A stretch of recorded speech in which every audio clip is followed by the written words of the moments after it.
Permezz tal-budget li għadu kemm ġie ppreżentat il-Gvern qed jiffoka fuq turiżmu ta' kwalità ogħla b'sostenibilità u infrastrutturi żjed moderna li jistgħu jkomplu jissaħħu grazzi għal waħda mill-aktar ekonomiji b'saħħithom li għandna differenti minn pajjiżi oħrajn. Dan intqal mid-Deputat Prim Ministru Ian Borg u l-Ministru għall-Ekonomija Silvio Xkembri f'konferenza konġunta f'lukanda prominenti f'San Ġiljan waqt li taw ħarsa lejn il-miżuri mħabbrin mill-Ministru għall-Finanzi Clyde Caruana II. Id-Deputat Prim Ministru qal li pereżempju f'Kemuna n-numru ta' viżitaturi naqas biex jinħoloq bilanċ ambjentali waqt li qed jitjiebu l-faċilitajiet biex din il-gżira wkoll issir destinazzjoni ta' kwalità. U għalli fl-istess ħin qed isiru investimenti f'lukandi, akkomodazzjonijiet oħrajn u proġetti bħal Buġibba fil-waqt li minn Ġunju li ġej se jibdew titjiri diretti mill-Amerika. Hawnhekk irrefera l-miżura tal-budget li se tara li l-kontribut tat-turisti għal kull lejl li jagħmlu fostna se jkun qed jiżdied. Li ser niġbru kontribuzzjoni ikbar 3 darbit iżjed bit-turisti li ħajżuruna. Għaliex jiena ma naħsibx li għandhom ikunu il-Maltin illi jaraw il-flus tagħhom imorru biex nimmitigaw l-isfida li attività ikbar tat-turiżmu qed tħalli fil-komunitajiet tagħna.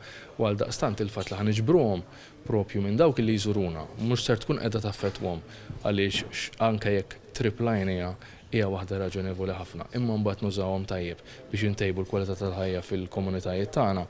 Min-naħa tiegħu il-Ministru Xkembri qal li ma' dan il-Gvern qed jara li joffri l-aqwa appoġġ lil ħaddiema fl-aqwa riżorsi fil-pajjiż.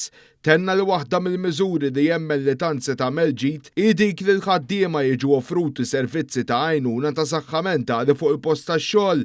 Dan waqt li permezz tal-Micro Invest 65% taż-żidiet il-ħaddiema wkoll se jkunu koperti mill-Gvern bl-appoġġ fil-każ tal-Awċin jitla l-80%.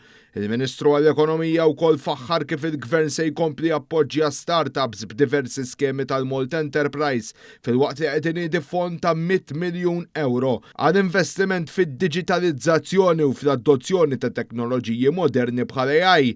Kumpaniji li investu fir-riċerka jew fi proġetti innovattivi wkoll se jiffrankaw 175% tal-ispejjeż mid-dħul tax-xabri.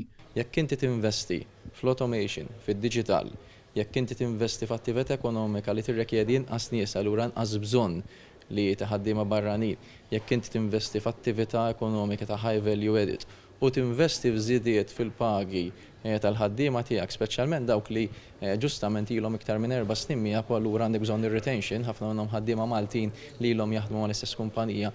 Il-Gvern ħajjejnek bis-saħħa, ħajjejnek billi kważi fuq kull miżura jiffinanzjalek 60 jew 65% ta' dik l-ispiża.